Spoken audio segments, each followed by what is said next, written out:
जमीन कब्जा को लेकर के बहुत सारा कमेंट हमारे वीडियो में आता है और अभी का जो नया आदेश सुप्रीम कोर्ट का है, ये बात सुन लीजिए, अहम जानकारी है, बहुत इंपॉर्टेंट जानकारी है।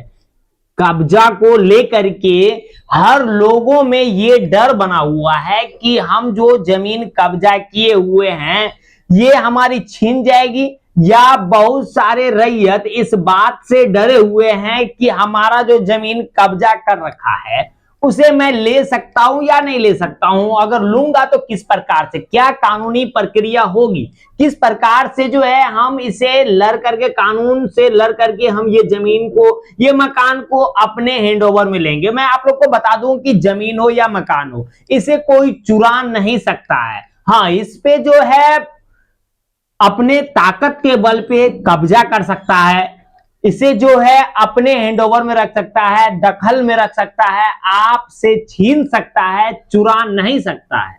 मैं आप लोग को आज की जानकारी देने वाला हूं कि अगर आपके जमीन, यदि आपने अपना जमीन को किसी को किराए के रूप में दिए थे, या आप अपने जमीन को किसी को लीज पे, भाड़े पे दे दिए, इसे आप यूज कीजिए, या ऐसा हुआ होगा कि आपने कभी जमीन को खरीदे और वो उसे भूल गए हैं कि वो जमीन वहां का आपका है, या ऐसा देखने के लिए मिलता है कि दादा परदादा का जमीन था, आज उनके पोता को, उनके बेटा को, उनके परपोता को ये आइडिया नहीं था कि उनका जमीन कहीं है, लेकिन उस जमीन को कोई और कब्जा कर रखा है।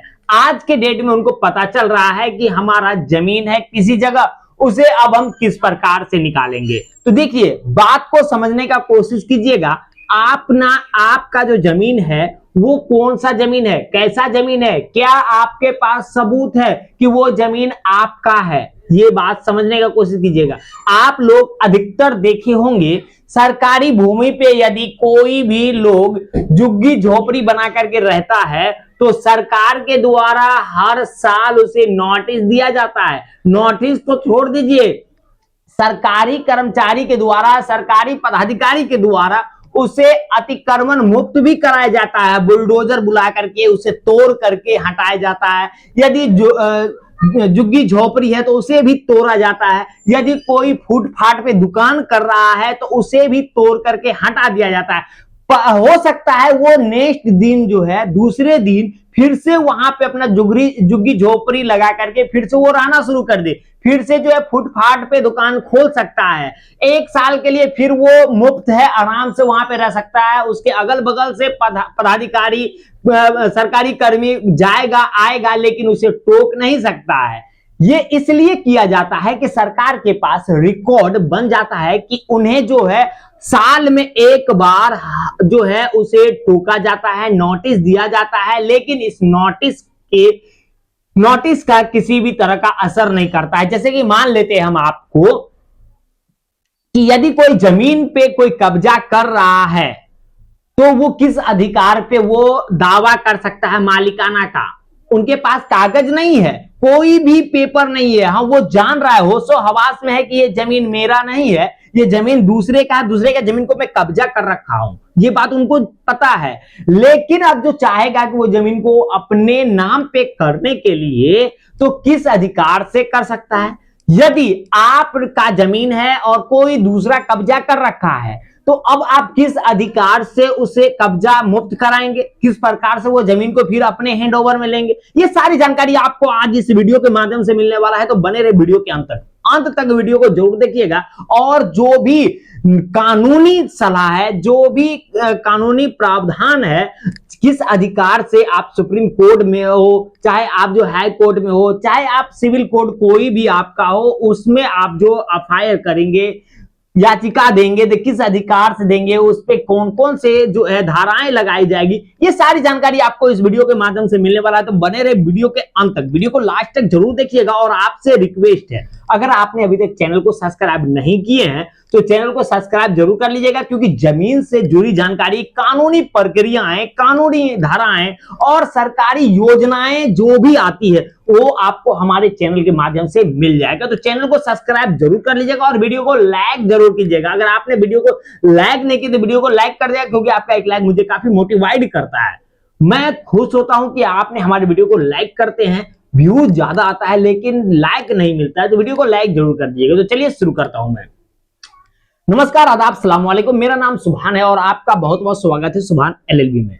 मैं उम्मीद करूंगा कि आप जहां भी हैं बहुत ही अच्छे होंगे। देखिए, आज का जो मैं जानकारी देने वाला हूं, ये जानकारी जो है मैं उन लोगों को देने वाला हूं जिनका जमीन कोई कब्जा कर रखा है। देखिए, आप पहले ये हमको कंफर्म करवाइए, कमेंट्स के माध्यम से कंफर्म जरूर करवाइएगा कि आपका जमीन कितने सालों से कोई दूसरा आदमी कब्जा करके रखा है। कब्जा जो कोई किया है वो जमीन कितने दिन से किया है और किस अधिकार से कब्जा किया। क्या आप उनको उस जमीन को भाड़े पे दिए थे और वो कब्जा में कर लिया, या आप किसी को जो है रहने के लिए दिए, बेसहारा को सहारा बन गए आपकी, आप लो इस घर में रहो, जब हमें जरूरत पड़ेगा तब दे देना। लेकिन आज वो खुद मालिक बन गया है और उस जमीन पे कब्जा कर बैठा है और वो छोड़ने का नाम नहीं ले रहा है। तो अब आप क्या करेंगे, इसका क्या कानूनी है, नियम है, किस अधिकार से, किस तरीका से आप उसे छुड़वाएंगे, ये तो आप कमेंट जरूर कीजिएगा। अब एक कमेंट्स आपको और जरूर करना है, ये बताना है हमको कि आपने अगर 12 साल, 15 साल, 20 साल, 10 साल, 5 साल से कोई कब्जा किया है, 50 साल, 100 साल से कोई जमीन पे कब्जा कर रखा है, तो क्या इस दरमियान में आपने अपने अगल बगल पड़ोस को, या आप अपने मुखिया के माध्यम से, सरपंच के माध्यम से उनके ऊपर कभी पंचायत बैठाए थे, या आप अपने नजदीकी थाना में इसके लिए आवेदन दिए थे, या राजस्व विभाग में किसी भी तरह का आवेदन आपने दिया? यदि दिए हैं तो ये भी आप कमेंट्स में जरूर बताइएगा। देखिए, मैंने शुरू में आपको बताया हुआ था कि सरकारी भूमि पे यदि आप रह रहे हैं, आप देखे होंगे अगल बगल रेलवे स्टेशन के बगल में देखे होंगे, या हाईवे के बगल में देखे होंगे, या मेन रोड कहीं भी होता होगा, बाजार होता है, हाट जहां पे लगता है, उसके अगल बगल में देखते होंगे झुग्गी झोपड़ी होता है, फुटपाथ पे दुकान होता है, उसे हर साल जो है तोड़ करके हटा दिया जाता है। हटाने का रीजन ये है कि सरकार के रिकॉर्ड में ये फाइनल हो जाता है कि मेरे कर्मियों के द्वारा जो है हर साल उसे नोटिस दिया जाता है, हर साल उसे हटाया जाता है, बावजूद जो है वो आकर के बैठ जाता है। अगर वो चाहेगा रेलवे के जमीन को अपनाने के लिए तो वो नहीं अपना सकता है। रेलवे का जमीन अगर रेलवे स्टेशन के अगल बगल में या रेलवे पटरी के अगल बगल में झुग्गी झोपड़ी जो होता है, आप लोग देखे होंगे, वहां पे अगर कोई लोग रह रहा है, अगर रेलवे डिपार्टमेंट की तरफ से उसे नोटिस ना दिया जाए हर साल और तोड़ करके अतिक्रमण हटाया नहीं जाए, तो वो जो है दावा कर सकता है कि मैं 12 साल, 15 साल, 20 साल, 30 साल से इस जगह पे रह रहा हूं और मुझे किसी भी प्रकार का नोटिस नहीं आया है। तो सुप्रीम कोर्ट का मानना है कि यदि कोई भी किसी भी जमीन पे 12 साल से रह रहा है और उसे 12 साल के दरमियान में किसी भी तरह का जो है नोटिस नहीं दिया गया है, किसी भी तरह का पंचायत नहीं बैठाया गया है, या किसी भी तरह का जो है उसे सूचना नहीं दिया गया है कि जगह खाली करो मेरा है, तो वो मालिकाना हक के लिए दावा कर सकता है। ये बात समझ लीजिए। हाँ, लेकिन जो कब्जा किया है उनको इस चीज के बारे में जानकारी होना चाहिए कि मैंने जिसका जमीन का कब्जा किया हूं, उनको ये चीज के बारे में पता होना चाहिए कि ये जमीन जिनका है, ये जमीन मैं कब्जा कर रखा हूं, ये बात उनको पता होना चाहिए। ये एक बात। दूसरा कंडीशन कि उनका जिनके नाम से जमाबंदी है उनका देहांत हो गया नहीं होना चाहिए। यदि देहांत हो गया तो उनके वंशज में जो है वो नाबालिग नहीं होना चाहिए, ये याद रख लीजिएगा। और तीसरा पॉइंट ये भी बात समझिएगा, जो कब्जा किया हुआ है और जिसका जमीन का कब्जा किया हुआ है, जो मेन मालिक है, रैयत है उस जमीन का, उनका मानसिक स्थिति खराब ना होना चाहिए, मानसिक स्थिति सही होना चाहिए, सोचने समझने का स्थिति सही होना चाहिए, बीमार से ग्रसित नहीं होना चाहिए। तो जो है वो मालिकाना हक के लिए आवेदन दे सकता है, अपना जो है आवेदन आगे करवा सकता है और अपना उस जमीन का मालिकाना हक ले सकता है। यदि जिनका जमीन का कब्जा किया हुआ उनका मानसिक स्थिति खराब है, या वो उनका देहांत हो गया है और उनके वंशज में जो है वो नाबालिग है या महिलाएं हैं, या ऐसा स्थिति की वो उनको जो है खबर ही नहीं है कि आपने जमीन को कब्जा कर रखे हैं, या आपको नोटिस भेजा जा रहा है, हर साल सूचना दिया जा रहा है, फिर भी आप जो है उस जमीन पे कब्जा कर बैठे हुए हैं और आपको नोटिस भी नोटिस मिल रहा है, फिर आप अगर चाहिएगा कि उस जमीन का मालिकाना हक के लिए दावेदारी करने के लिए, तो आप उस जमीन को अपने नाम पे नहीं करवा सकते हैं, ये बात याद रखिएगा। उसी तरह में रेलवे डिपार्टमेंट हो, चाहे जो है म्युनिसिपैलिटी का हो, किसी भी तरह का डिपार्टमेंट हो, सरकारी जमीन पे कोई भी कब्जा करता है तो इसीलिए उसको नोटिस दिया जाता है, ताकि वो अगर उस जमीन का मालिकाना हक के लिए दावेदारी करे तो हम ये सबूत दिखा सकते हैं कि उनको हम नोटिस हर साल दे रहे थे। तो ये आपको कंफर्म जरूर करना है कि आप का जमीन जो कब्जा किया है वो उसको आप नोटिस दिए हैं कि नहीं दिए, ये याद रखिएगा। यदि आपने नहीं दिया है, आपको कोई खबर नहीं है, आपके दादा परदादा छरदादा का जमीन है और आज आपको पता चल रहा है, आपके पास पर्याप्त कागज है, तो आप पहले मेरा एक सलाह जरूर मानिए। आप का जो जमीन कब्जा किया है आप उनसे मिलिए, उनके पास जाइए। देखिए, कोर्ट कचहरी के चक्कर में पड़िएगा तो ये बड़ा टाइम लगता है, इसमें बहुत समय लगता है। ये जो आप सोचिएगा कि तुरंत हल मिल जाएगा, तुरंत इस पे जो है क्विकली जो है इसका रिजल्ट मिल जाएगा, ये नहीं होगा। इसमें समय लगेगा, आपका भी पैसा खर्च होगा, उनका भी पैसा खर्च होगा। तो आपको कुछ नहीं करना है, पहले बात सुन लीजिए। आप जो है पहले जो आपका जमीन को कब्जा किया हुआ है आप उनसे मिल लीजिए। यदि आपने किसी का जमीन को कब्जा किए हुए हैं तो आप उनसे मिलिए जिनका वो प्रॉपर जमीन है। आप उनसे मिलिए और उनको बताइए कि भाई ये जमीन आपका मैं 10 साल 50 साल या 20 साल से मैं अपने हैंडओवर में रखा हूं, अपने कब्जा में रखा हूं, मैं इस जमीन का इस पे खेती करता हूं या इस पे घर बना करके रखा हूं।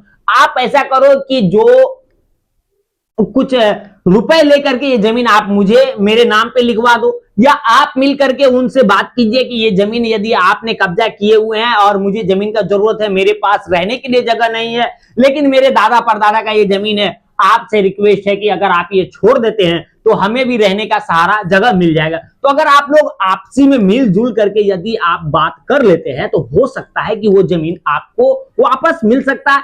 तो आप इस तरह से जो है कर सकते हैं। यदि इस प्रकार से नहीं मान रहा है तो आपका जान पहचान जो भी वकील होगा, आपके अगल बगल में जो भी वकील होगा, अब तो हम आपके अगल बगल में नहीं है, हम बहुत दूर में है, एक आपको हम सलाह दे रहे हैं कि आप इस मार्गदर्शन पे चलिएगा तो आपका उम्मीद है कि जो भी जमीन कब्जा में है वो निकल सकता है। ये बात याद रख लीजिएगा।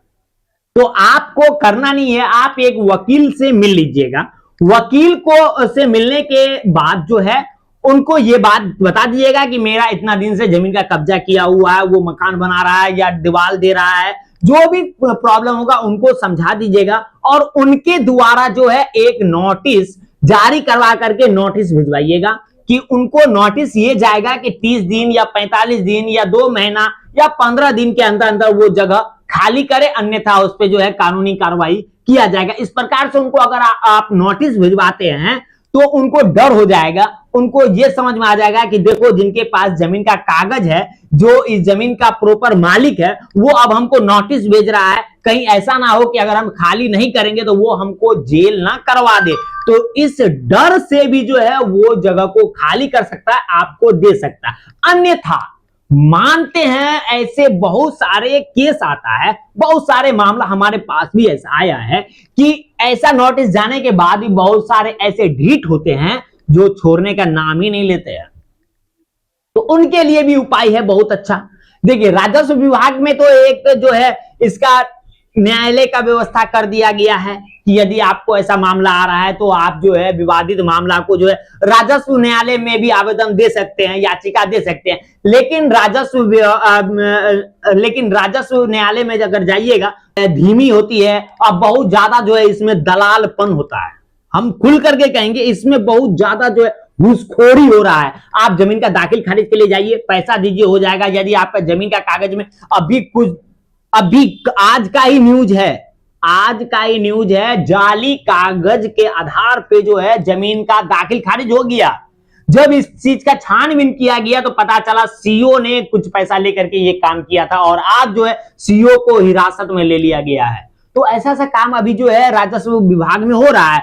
परिमार्जन के लिए जाइए, आपका कितना कागज सही है उससे मतलब नहीं है, आप उनको दक्षिणा जब तक नहीं दीजिएगा तब तक काम नहीं होगा। दक्षिणा दीजिए, आपका काम 2 मिनट में कर करके रख दिया जाता है। तो दक्षिणा सबसे इंपॉर्टेंट अभी जो है राजस्व विभाग में माना जाता है। एक छोटा से छोटा नकल निकालने जाइए, कागज सुधरवाने के लिए जाइए, या कोई भी पूछताछ के लिए भी जाइए, तो वहां पे आपको पैसा देना ही पड़ जाता है। चाहे सर्वे को लेकर के आया हुआ है जो भी कानूनगो हो, चाहे अमीन हो, चाहे कर्मी हो, सीओ हो, राजस्व कर्मचारी हो, कोई भी है, अभी पैसा पे सब बिक रहा है। समझ गए? तो अगर आपको ऐसा लग रहा है कि हम राजस्व विभाग में जाएंगे, हो सकता है जो जमीन को कब्जा किया हुआ है वो पैसे वाला है और वो पैसे के बदौलत पे जो है राजस्व विभाग में जो भी कर्मी है उनको खरीद सकता है, उनको पैसा दे करके जो है अपने तरफ जो है डिवाइड कर सकता है। तो आप कुछ नहीं कीजिए, आप जो है सिविल कोर्ट में आवेदन दे सकते हैं। मैं बता दूं आप लोगों को कि जमीन पर अतिक्रमण को भारत में अपराध माना गया है। भारतीय दंड संहिता आईपीसी की धारा 441 जमीन व संपत्ति पर अतिक्रमण से जुड़े मामलों पर लागू होता है। यदि कोई व्यक्ति गलत तरीके से या गलत नियम से, गलत नियत से उस जमीन या मकान पर कब्जा करता है तो उस पर सेक्शन 447 के तहत जुर्माना भी दिया जाता है और 3 महीने का जो है श्रम कारावास भी दिया जाता है। तो समझ गए, अगर कोई आपके जमीन को या मकान को जबरन गलत तरीके से, गलत नियत से वो कब्जा कर रखा है तो उससे उस पे जो है जुर्माना भी थोपा जाएगा और 3 महीने का सजा भी दिया जाएगा। तो उसके लिए अब आपको करना क्या है, ये बात को गौर से समझिएगा। इसके लिए आप जो है बहुत सारे रैयत परेशान हो जाते हैं, अब कोर्ट कचहरी के चक्कर कौन लगाएगा, इतना पैसा कहां से लाएंगे। तो आपको टेंशन नहीं लेना है, कुछ भी नहीं, आपके पास सबूत है तो आप सिर्फ आवेदन दे करके सो जाइए, आपको कोई टेंशन नहीं है। सिर्फ आपके पास प्रॉपर सबूत होना चाहिए कि आपके दादा परदादा का जमीन है या आपके पिताजी का जमीन है, वो जमीन अभी तक बिका नहीं है। ये रिकॉर्ड आपको कंप्लीट रख लेना है। इसके बाद अब बताया जा रहा है, लैंड या प्रॉपर्टी पर किसी ने अवैध कब्जा कर लिया है तो सबसे पहले संबंधित अधिकारियों से इसकी शिकायत करें। जमीन का मालिक अतिक्रमणकारियों के खिलाफ तहत मामला दर्ज कर सकता है। कोर्ट में याचिका दायर करने के बाद अदालत अतिक्रमण पर रोक लगा सकती है। यदि आपने कोर्ट में याचिका दीजिएगा, अगर वो किसी भी तरह का काम करवा रहा है, मकान बनवा रहा है या बाउंड्री करवा रहा है, तो उसको पहले रोकवाएगा। रोकने के बाद उसे कोई भी काम नहीं करने का आदेश दिया जाएगा और जब तक इस पे फैसला ना निकल के आ जाए सामने कि उसका प्रॉपर मालिक कौन है। अगर आपको लग रहा है कि आपका पहले से उस पे मकान था या किसी भी तरह का था और वो नुकसान कर दिया है, तो इसका भी जुर्माना दिया जाएगा। उनसे जुर्माना लेकर के आपको दिया जाएगा, याद रखिएगा। और उस पे जुर्माना ऐसा थोपा जाएगा, उस जमीन का जो भी कीमत होगा, जो मकान का कीमत होगा, उसके आधार पे आपका जुर्माना तय होगा और जुर्माना उससे लेकर के आपको दिया जाएगा। तो आप बेहिचक जो है सिविल कोर्ट के माध्यम से याचिका दायर करवा करके आप जो है अपना जमीन को वापस ले सकते हैं। अब मैं बता दूं आप लोगों को कि यदि आपको लग रहा है कि मेरे जमीन का कागज कहां से निकलेगा, दादा परदादा का जमीन था अभी, लेकिन ये पता चल गया कि वो जमीन मेरा है लेकिन अभी मेरे पास कागज नहीं है, तो देखिए आपको कुछ नहीं करना है। आप पहले अपने अंचल में जाएं, अंचल से पता कर ले कि आपके जमीन का जमाबंदी है या नहीं है, रजिस्टर 2 मिल रहा है या नहीं मिल रहा है। ऑनलाइन भी चेक कर लीजिए कि पंजीयन जो है, जमाबंदी पंजी है या नहीं है। वहां से टोटल चीज चेक करने के बाद अगर वहां नहीं मिल रहा है तो निबंधन कार्यालय आप चले जाएंगे, वहां से भी आपको जो है ये कागज देखने के लिए मिल जाएगा। या आपके जिला में जो है रिकॉर्ड रूम बनाया गया है, वहां से भी जो है आपको इस कागज का, आपका जमीन का कागज निकलने का संभावना है, वहां से भी अपना जमीन का कागज निकलवा सकते हैं। इससे जुड़ी जानकारी वाली वीडियो में बनाया हूं, बहुत सारी वीडियो में बनाया हूं कि अगर आपने अभी वो वीडियो नहीं देखे हैं तो जल्द से जल्द वो वीडियो देख लीजिए, ताकि आपको ये चीज की जानकारी मिल जाए कि आपका जमीन का कागज अगर नहीं है और जमीन का कागज ढूंढना चाह रहे हैं तो किस प्रकार से ढूंढ सकते हैं। तो पहले आप हमारे चैनल को सब्सक्राइब कर लीजिए और वीडियो को लाइक कर लीजिए, प्लेलिस्ट में जाइए और जो भी जानकारी चाहिए वो सारी जानकारी वाली वीडियो आप हमारे प्लेलिस्ट से देख सकते हैं। तो उम्मीद करेंगे कि आज की जानकारी बहुत ही अच्छी लगी होगी। अगर आप चाहते हैं इसी प्रकार से रेगुलर अपडेट देखने के लिए तो चैनल को सब्सक्राइब करना ही पड़ेगा, आपको चैनल को सब्सक्राइब जरूर कर लीजिएगा। और मैं आपसे रिक्वेस्ट करूंगा कि अगर आप चाहते हैं कि आपके अनुसार आपके टॉपिक के मुताबिक वीडियो चाहिए तो ये कमेंट्स करके जरूर बताइएगा। अपने दोस्त यार सर्कल में जरूर वीडियो को शेयर कर दीजिएगा। पूरा वीडियो देखने के लिए दिल से धन्यवाद। मिलता हूं आपसे नेक्स्ट वीडियो में। Thank you.